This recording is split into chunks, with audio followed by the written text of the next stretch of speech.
আসসালামু আলাইকুম ওরহমতুল্লাহি আবরাকাতু। আলহামদুলিল্লাহ ওয়াসসালাতু ওয়াসসালামু আলা রাসূলিল্লাহ ওয়া আলা আলিহি ওয়া আসহাবিহি ওয়া মান ওয়ালা, আম্মা বাদ।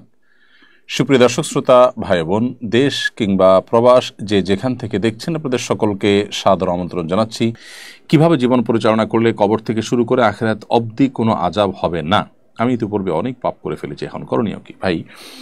এর জন্য আল্লাহ তাআলার কাছে তওবা নাসুহা, খাঁটি অন্তরে তওবা করতে হবে যে আল্লাহ, আমি যা অপরাধ করেছি জীবনে আর কোনো অপরাধ করব না। আল্লাহ তাআলার কাছে ক্ষমা প্রার্থনা করে আপনাকে ফিরে আসতে হবে, খাঁটি অন্তর থেকে তওবা করতে হবে।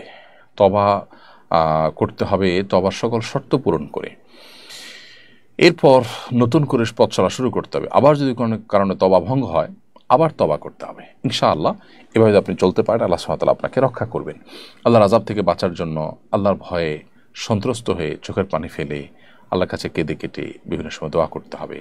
গুনাহমুক্ত এবং জাহান্নামের আযাব থেকে মুক্ত থাকার জন্য যে দোয়াগুলো আছে, যেমন রব্বানা আতিনা ফিদ দুনিয়া হাসানা ওয়া ফিল আখিরাতি হাসানা ওয়া কিনা আযাবান নার। নবী সাল্লাল্লাহু আলাইহি ওয়াসাল্লাম সেখানে দোয়া আছে, আল্লাহুম্মা আজিরনি মিনান নার। তো এই দোয়াগুলো আপনি বিশেষ করে পড়বেন এবং সকল গুনাহ থেকে বেঁচে থাকবেন। ইতিপূর্বে করা গুনাহ থেকে তওবা নাসুহা বা খাঁটি অন্তরে তওবা করবেন ইনশাআল্লাহ। আল্লাহ তাআলা হেফাজতে রাখবেন।